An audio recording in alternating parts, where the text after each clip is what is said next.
Hi guys, Angelfish keeper here, and the stand for the fish room rack is actually complete. I've decided to just go for 4 tanks, not 6, so this is going to be the top level. I'm not going to have 2 above because it's going to be too tall for me to be able to reach over without needing like a ladder and stuff like that, and I don't really want that, so I'm just going for 4 tanks. I'm going to collect the other 2 tomorrow, and they're just going to go in the bottom there. And obviously I moved the 2 that were originally on the bottom on the top, because I think the way I'm going to do it is have like more display tanks on the top, so they're more like eye level to have a look at, and have like my breeding tanks on the bottom. But what I'm tempted to do is still get 6 tanks of the same size, but just put them like lengthways down there, because obviously these are 2 foot long by a foot wide, so obviously if you put them like lengthways you only get 2 on, because this is a 4 foot stand. But if I put them like widthways, I could get 4, and I could use them for like fry or breeding tanks. I changed up the marine tank, so the old marine tank is on top of the 5 foot tank, tower of tanks. I just didn't obviously like the look of that tank, and this tank didn't quite fit into the build. Basically picked it up by mistake. I thought it was the same size as the others, but then when I got it home realised it was 3 inches taller. So I decided to make it the marine tank. We had a bit of a disaster, unfortunately. We had really bad thunderstorms about a week and a half ago now, and where I lived we had 2 power cuts. We had one that only lasted half an hour, which wasn't so bad, but then we had one in the middle of the night from like 1 o'clock in the morning all the way to like 6 o'clock in the morning, so the power was off for like 5 hours, and when I woke up just the tank had looked like someone had poured milk into it. Really cloudy. Unfortunately all the fish had died, all the hermit crabs and snails had also died. The coral is kind of bouncing back. This Kenya tree is actually shedding off its layer of like mucus to get rid of any like pests and stuff like that. The zoas, or polythoas, sorry, are doing okay, and the red leather's doing okay. I lost all the xenia, unfortunately. I've still got the Kessel on there. I'm thinking of getting another one for this side. I actually prefer the look of this tank than I did to the cube, because it's longer. You know, I'm not a fan of cube tanks. They're just a bit awkward, but I prefer the dimensions of that. So yeah, in this tank, this is literally just housing my pair of Epistogramma Hongsloi. The female's just down there. There's the female and there's the male. I think what I'm going to do in these tanks is I'm going to keep a couple species of Epistogrammas. So I'm going to have me Hongsloi in here with some cardinal tetras, maybe some hatchet fish. In this tank that I've just filled, this has the sand base,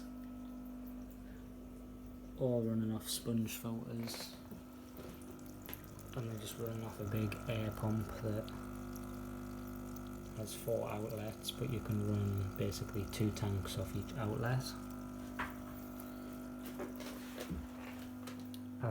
What I'm thinking of putting in there is some Epistogramma Panduro,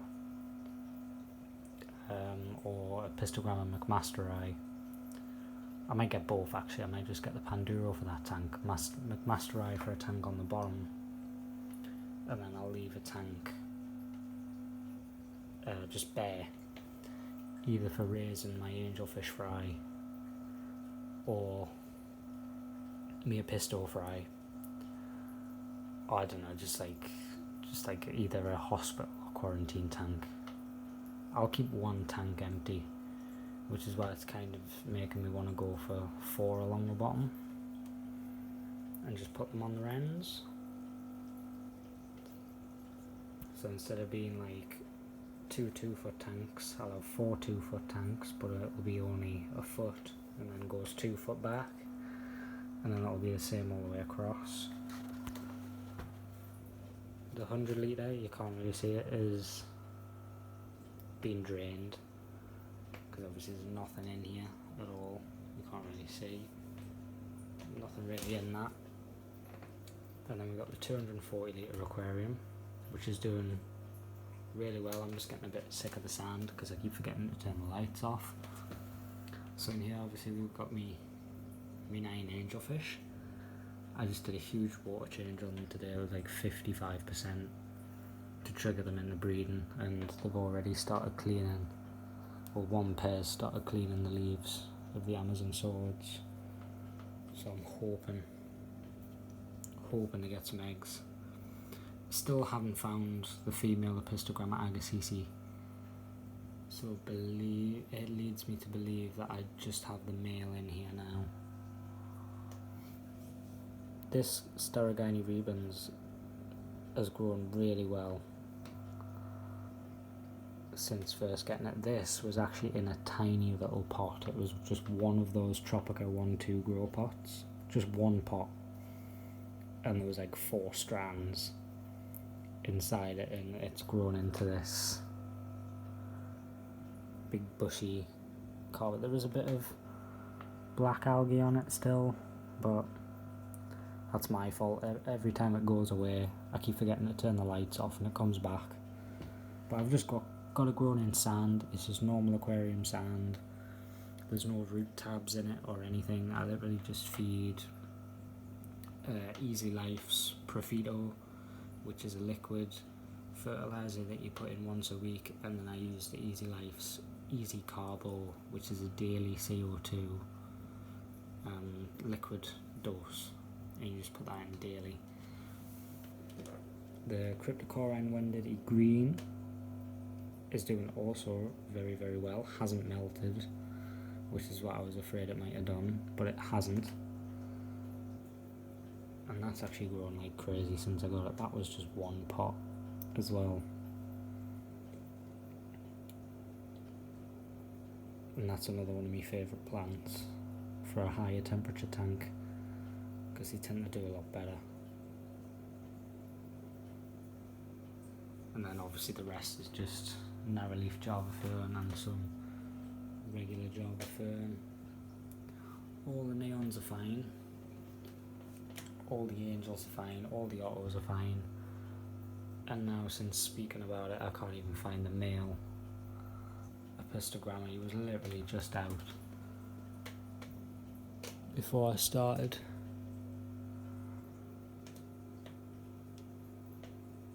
But I can't see him anywhere. Filtration wise, this filter just has a big internal filter, 1200 litres an hour. We've just got some Seachem matrix in there and 2 loads of sponge just to keep that clean, and then we've got an Eheim 3,500 litre per hour wave maker on the other side, just to give it a load of surface agitation. And I'm really liking this tank. I mean, from when I first set it up, just I think a couple of months ago now, when I set it back up, it was nowhere near as well grown in as it has. I'm really happy with it. The angels are putting on some great size. Really lovely fish as well. Can't wait to hopefully get some babies from these platinum blue silvers, because they can produce some lovely babies. I'm going to get some cories for each of the tanks, just to clean up on the bottom. I'll probably leave the cories out of this tank, because if these guys do end up spawning, the cories might bury the eggs in the gravel. It's not so much a deal with sand, but it's just in the back there. This tank's going through a bit of a bacterial bloom, so it's a bit cloudy. That one's got completely nothing in. So I'm gonna get some cardinals for this tank, and then let me know what I put in the others. But I'm thinking I'm probably definitely going to get Epistogramma McMasterite and Panduro, but I just don't know whether to put the McMasterite in this tank or put it in the one underneath and have the Panduro in there or not. It's just, I don't know. And then we're going to be restocking the marine tank at some point, because I've tested that today and all the parameters are back to normal. So I'm just getting a huge bucket of Red Sea's Coral Pro salt, so everything's back to normal where it should be, ready for more fish. That was a bit of a bummer, but you know, there was unfortunately nothing I could do. I was asleep at the time of the power cut. I do have battery powered air pumps that I could have hooked up if I was awake and it had happened. That's normally what I plug everything into. But yeah, that's how the fish room's shaping up at the minute. So this tank will be filled. Not too sure what to do with that, whether to do that as a planted tank. I've still got to order the lights, so I've just moved the Aqua Sky onto there, but I'm going to move that back over to the 100 litre tank and get 2 4-foot Aqua Skies just to span over the 4 tanks. Just have one over each, but because they're a 4-foot span I can use one to light 2 tanks, so I'll do it that way. And then I'll probably get like another Kessel to do that. So we'll be, let me know if you would do the just 2 like this on the bottom, or whether you would put 4 on the bottom row for like fry tanks, or I could get 1 like that on the bottom and then get 2 fry tanks. I'll probably do that. That might be better. So we'll probably do that. But yeah, that's just to show you how it's getting on. Stand with the tanks on, the marine tank. Once that's full, that's going to look great. And then obviously the biggest and prettiest tank, the 240 litre, and then obviously the 100 litre, which I haven't done anything with and I've got no idea what to do with it. So just leave some comments and suggestions on what I can keep. But yeah, thanks for watching. Please like, comment and subscribe. Actually, before I go, I just wanted to thank Daniel Keeping Fish. He actually shared one of my videos to a couple of Facebook posts and on his own community page, just to help us out and just get us a few more subscribers, and it actually worked. So I just want to say a big thanks to him, because he didn't have to do that at all. It was just, he just did it out of the goodness of his heart, and I really appreciate it. So if you're not subscribed to him, go and subscribe to him. His channel's called Daniel Keeping Fish. So yeah, thank you, and thanks for watching. Bye.